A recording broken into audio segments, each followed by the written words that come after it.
इससे पहले पूरे ऑल ओवर इंडिया में हमारा कोरियर के माध्यम से स्टडी मटेरियल जाता है, जो किसी भी सब्जेक्ट का चाहे आपको चाहिए, PRT, TGT, PGT, principal, vice principal, KVS, DSSB, CTET, NVS, Haryana TET, UP TET, super TET, screening, UGC NET, सबका ये मटेरियल आप लोगों को बुकलेट्स के आधार पर पूरे पैकेज आपको मिलते हैं।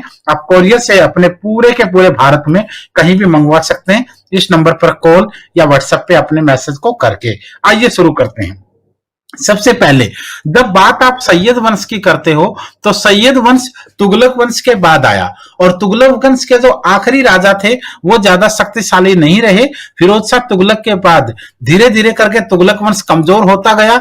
उसी समय तैमूर के भारत पर आक्रमण हुए, और तैमूर के आक्रमणों के समय ही भारत के अंदर आप लोगों ने देखा होगा कि खिज्जर खान जैसे लोगों ने उसकी काफी मदद की थी, और जिसके बाद खिज्जर खान जैसे लोगों को यहाँ सत्ता मिली। बात करें अगर हम लोग खास करके इस वंश की अगर बात करेंगे तो इसकी टाइमिंग अगर आप ध्यान से देखेंगे तो इसकी टाइमिंग 1414 से 1451 तक आपको दिखेगी, यानी तुगलक वंश के बाद शुरू होकर के लोधी तक चलेगा। इसमें सबसे पहला नाम आता है खिज्जर खान का।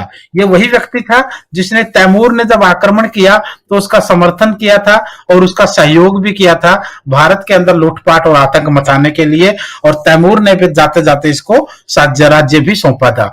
खिज्जर खान ने सैयद वंश की स्थापना की 1414 ईस्वी में, और वह दिल्ली की गद्दी पर बैठ गया।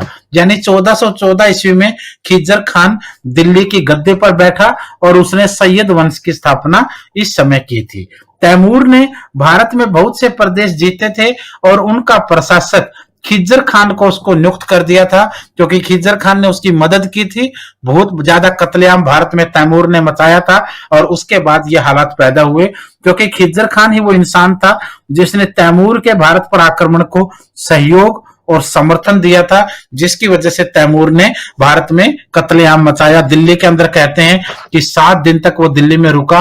हालांकि अलग अलग किताबों में अलग अलग होता है, लेकिन यह माना जाता ज्यादातर इतिहासकारों का कि जिन 7 दिन वो रहा, शहर के अंदर पूरा बंद था शहर, और यह आदेश था तैमूर का कि शहर में कोई भी व्यक्ति दिखे उसका कत्लेआम कर दिया जाए। और जब वो वापिस शहर से गया तो शहर के अंदर सड़कों के ऊपर लाशों के ढेर थे, और उसके जाने के भी बाद कई दिनों तक लोग घरों से नहीं निकले। इस तरीके का खौफ उस समय यहाँ पर था।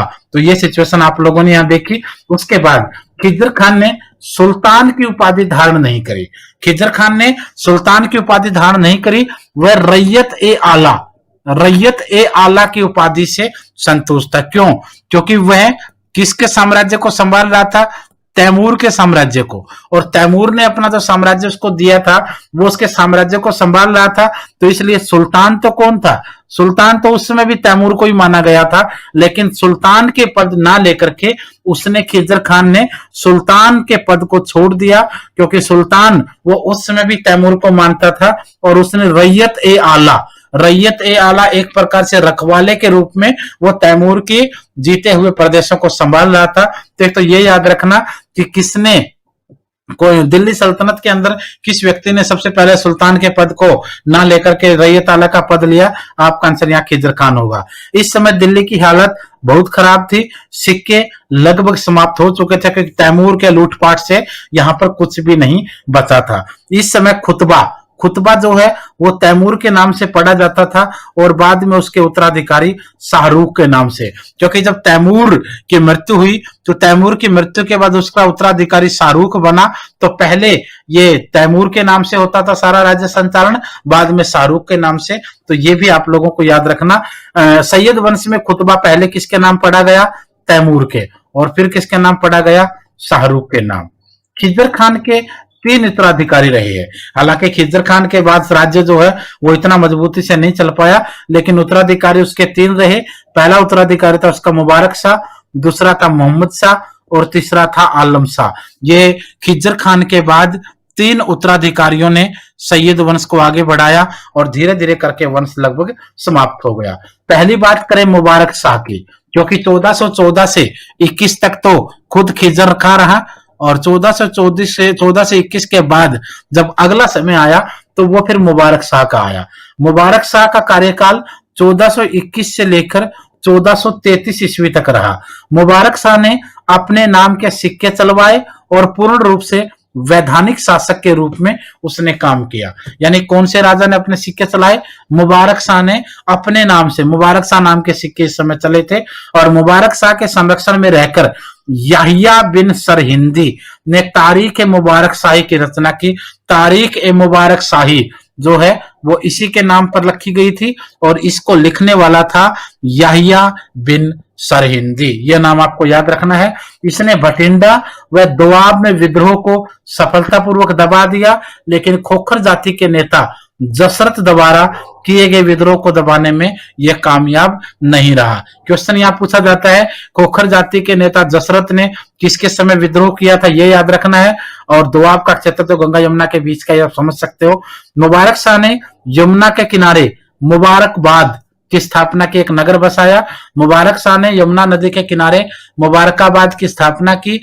जब इसे देखने जा रहा था तो वजीर शकरुल मुल्क के नेतृत्व में कुछ हिंदू व मुस्लिम सरदारों ने इसकी हत्या कर दी। यानी अपने नगर को देखने जा रहा था तो उसके वजीर और उसके कुछ साथी लोगों ने उसकी वहां पर हत्या कर दी थी। अगला नाम आएगा मोहम्मद शाह। मोहम्मद शाह का कार्यकाल 1433 से लेकर 1443 तक रहेगा। कुछ किताबों में यह 1433 की बजाय 1434 भी आपको लिखा हुआ मिल सकता है, but 1433 is right answer according to NCERT. Mubarak Shah के बाद उसका भतीजा मोहम्मद शाह गद्दी पर बैठा और सैयद वंश को आगे बढ़ाने का काम किया। मोहम्मद शाह का वास्तविक नाम मोहम्मद बिन फरीद खान था। वास्तविक नाम क्या था? मोहम्मद बिन फरीद खान। मोहम्मद शाह ने बहलोल लोधी को खाने खाना की उपाधि प्रदान की थी। खाने खाना, मोहम्मद शाह ने बहलोल लोधी, जो लोधी वंश का फाउंडर संस्थापक रहा है, उसको खाने खाना की उपाधि उसने प्रदान की थी। तीसरा नाम आएगा और लास्ट नाम आएगा आलम शाह का, जिसका कार्यकाल 1443 से लेकर 1451 तक रहेगा। सैयद वंश का अंतिम शासक अलाउद्दीन आलम शाह को माना जाता है। आलम शाह यानी अलाउद्दीन आलम शाह, जिसको सैयद वंश का आखिरी राजा माना जाता है।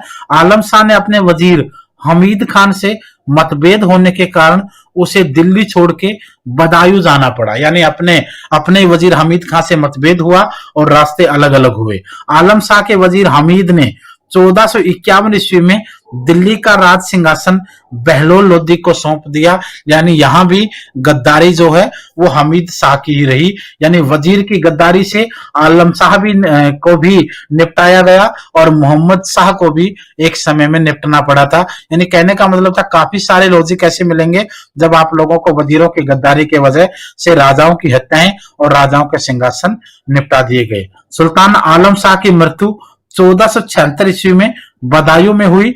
इसके साथ ही सैयद वंश का समाप्त हो गया या वो अंत हो गया। अब देखिए 1451 ईस्वी में वजीर हमीद ने दिल्ली का सिंहासन बहलोल लोधी को सौंप दिया। यानी लोधी वंश की स्थापना तो 1451 में हो चुकी थी और यहीं से सैयद वंश एक प्रकार से राज सत्ता से दूर हो चुका था। लेकिन 1476 ईस्वी तक जो है वो आलम शाह जिंदा था और बदायूं में जैसे उसकी मृत्यु हुई उसी के साथ साथ सैयद वंश पूर्णतः नष्ट हो गया। तो ये पूरे का पूरा, चाहे आपका खिजर खान हो, चाहे आपका आलम शाह हो, चाहे आपका मोहम्मद शाह हो या फिर मुबारक शाह हो, ये सारे के सारे आप लोगों के इस सैयद वंश के दौरान रहेंगे। क्योंकि सैयद वंश का कार्यकाल वैसे कहने के लिए तो लगभग 1414 ईस्वी से लेकर 1451 ईस्वी तक का है, लेकिन इस कार्यकाल के अंदर काफी सारे उतार चढ़ाव भारत के अंदर खास करके दिल्ली सल्तनत और दिल्ली की गद्दी के आसपास दिखे। अब हम आगे बात करेंगे लोधी वंश की।